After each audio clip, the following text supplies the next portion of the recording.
जय हिंद। आज हम लोग हमारा पर्यावरण के बारे में पढ़ेंगे। हम लोग पर्यावरण क्या है उसके बारे में हम लोग अच्छे से डिस्कस करेंगे। ये इंपॉर्टेंट नोट्स है ये। वर्षा, ताप, वर्षा, वायु, मृदा एवं खनिज ये भौतिक कारक है के साथ सभी अजैव घटक है। क्या ये सभी? ये अजैव घटक है। सभी अजैव घटक के भी कई भाग होते हैं, हम लोग आगे पढ़ेंगे।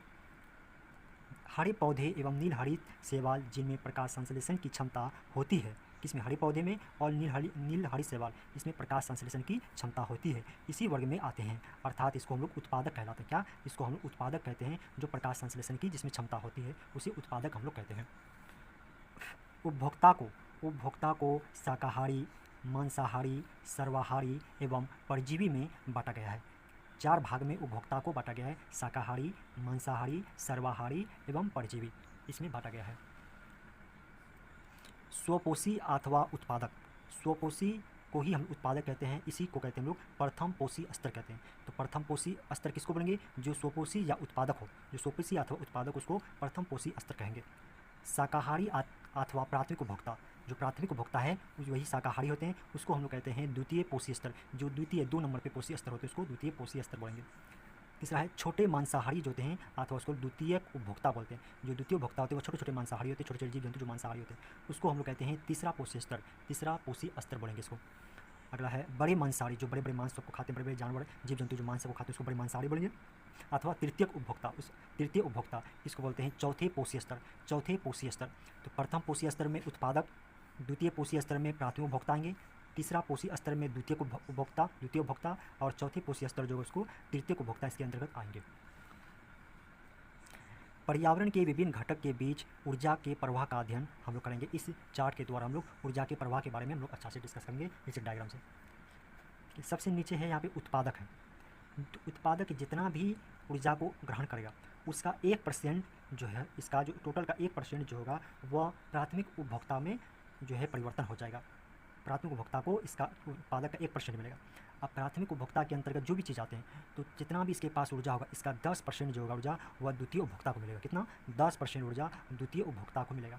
फिर द्वितीय उपभोक्ता जितना भी ऊर्जा ग्रहण करेगा उसका 10% जो ऊर्जा, ये 10% ऊर्जा तृतीय उपभोक्ता को मिलेगा। तृतीय उपभोक्ता को मिलेगा। तो ये पर्यावरण के ऊर्जा परिवर्तन की ये बहुत ही एनसीईआरटी जो है, ये एनसीईआरटी फैक्ट है।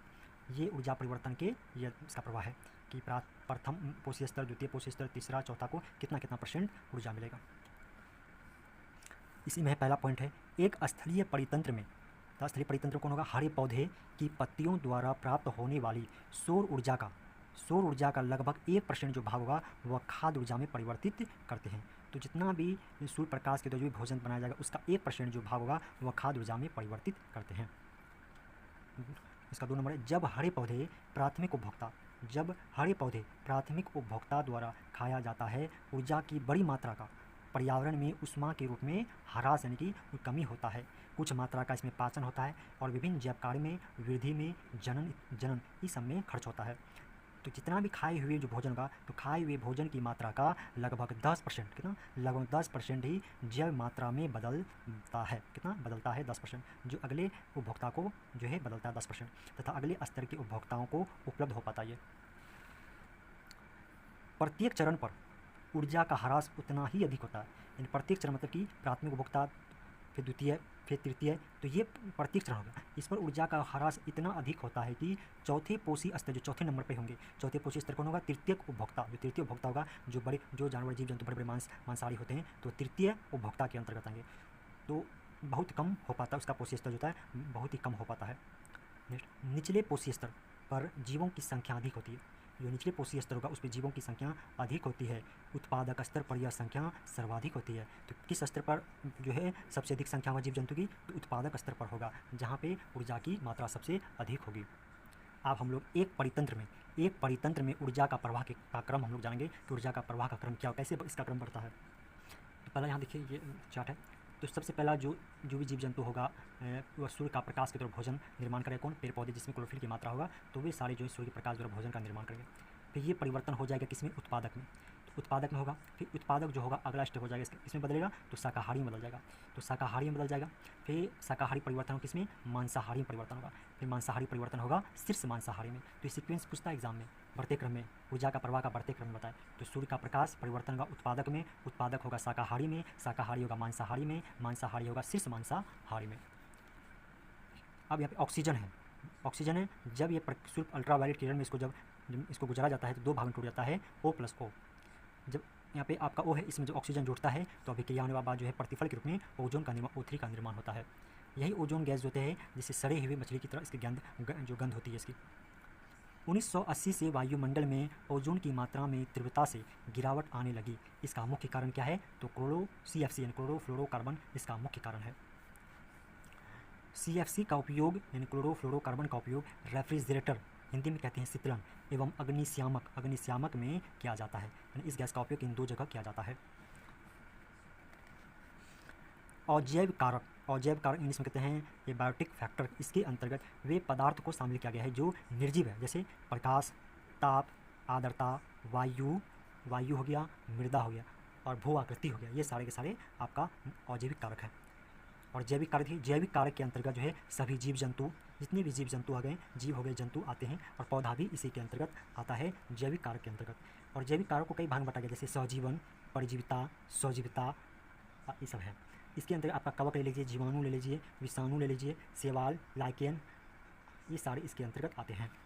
नेक्स्ट है आपका जल प्रदूषण से, यानी कि जल प्रदूषण, हम लोग अगर खराब पानी पीते हैं उससे टाइफाइड बीमारी, हैजा, पीलिया, अतिसार, हेपेटाइटिस रोग होता है। कौन सा रोग? टाइफाइड, हैजा, पीलिया, अतिसार, हेपेटाइटिस रोग होता है। अधिक सांद्रता या खारी मृदा में उगने वाले जो पौधे होते हैं उसको क्या कहते हैं? हम लोग हेलोफाइट कहते हैं। क्या कहते हैं? हेलोफाइट कहते हैं। कुछ बुक के यहाँ पे हम लोग जो है पौधे के बारे में पढ़ लेते हैं। रेगिस्तान या स्टेपी में उगने वाले जो पौधे होते हैं उसको एरीमोफाइटस कहते हैं। क्या? एरीमोफाइटस। चट्टान पर उगने वाले जो पौधे होते हैं उसको लिथोफाइटस कहते हैं, लिथोफाइटस। बालू, जहाँ रेगिस्तान लगा, बालू में उगने वाले पौधे को सेमोफाइटस कहते हैं। काष्ठीय झाड़ीदार जो पौधे होते हैं, इस प्रकार के पौधे को स्क्लेरोफाइटस कहते हैं। अधिक सांद्रता या खारी वाली जो मिट्टी होती है उसमें जो भी पौधे उगते हैं उस पौधे को हेलोफाइटस कहते हैं। अम्लीय मृदा, यानी कि जो मिट्टी में अम्लीयता की मात्रा होगा तो उस अम्लीयता मिट्टी में उगने वाले पौधे को ऑक्जिलोफाइटस कहते हैं। दलदल, जहाँ पे पानी होगा तो दलदल में उगने वाले पौधे को हीलोफाइटस कहते हैं। दलदली इलाका में उगने वाले पौधे को हीलोफाइटस कहते हैं। अब कुछ यहाँ पे नोट्स लिखे हैं पॉइंट। खारे पानी में पैदा होने वाले पौधे हेलोफाइटा कहलाते हैं। उष्णकटिबंधीय मरुस्थलीय क्षेत्रों के वनस्पति को जीरोफाइट कहते हैं। जीरोफाइट किस पौधे कहते हैं? जो उष्णकटिबंधीय मरुस्थलीय क्षेत्र के जो पेड़ पौधे होते हैं उसको कहते हैं हम लोग जीरोफाइट कहते हैं। क्या? जीरोफाइट कहते हैं। शीतोष्ण कटिबंधीय क्षेत्र में उगने वाले जो पौधे होते हैं उसको मेसोफाइट कहते हैं। क्या कहते हैं? मेसोफाइट कहते हैं। शीतोष्ण कटिबंधीय क्षेत्र में उगने वाले पौधे को कहते हैं। अब हम लोग जो है उपभोक्ता के बारे में पढ़ेंगे। उपभोक्ता को प्राथमिक उपभोक्ता, द्वितीय उपभोक्ता और तृतीयक उपभोक्ता में बांटा गया है। प्राथमिक उपभोक्ता क्या है? शाकाहारी जंतुओं को प्रथम श्रेणी के उपभोक्ता के अंतर्गत रखा गया है, क्योंकि ये जीवधारी अपने भोजन के लिए केवल पौधों पर ही आश्रित रहते हैं, जैसे गाय, बकरी, हिरण, खरगोश, भैंस, घोड़ा, ये सारी चीज़ प्राथमिक उपभोक्ता के अंतर्गत आते हैं। नेक्स्ट है द्वितीयक उपभोक्ता। द्वितीयक श्रेणी के उपभोक्ता अपना भोजन पौधों एवं प्राथमिक उपभोक्ता से प्राप्त करते हैं, पौधों से और प्राथमिक उपभोक्ता से प्राप्त करते हैं। इस श्रेणी के उपभोक्ता जो होते हैं मांसाहारी तथा सर्वाहारी होते हैं। द्वितीयक उपभोक्ता के अंतर्गत जो होते हैं वह मांसाहारी और सर्वाहारी दोनों आते हैं। जैसे मानव एक सर्वाहारी है। मानव क्या है? सर्वाहारी प्राणी है, क्योंकि अपना भोजन पौधे के साथ साथ प्रथम श्रेणी के उपभोक्ताओं से प्राप्त करता है। द्वितीयक श्रेणी के उपभोक्ता के अन्य उदाहरण क्या है? कीटों को खाने वाला मेढक, चूहों को खाने वाली बिल्ली और हिरण को खाने वाला भेड़िया। तीसरा है तृतीयक उपभोक्ता। पारिस्थितिक तंत्र के तृतीयक श्रेणी के उपभोक्ता अपना भोजन प्राथमिक और द्वितीयक श्रेणी के उपभोक्ता से प्राप्त करते हैं।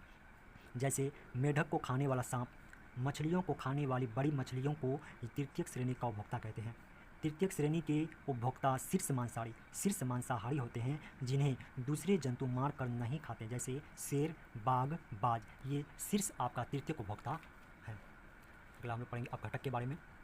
अपघटक क्या है?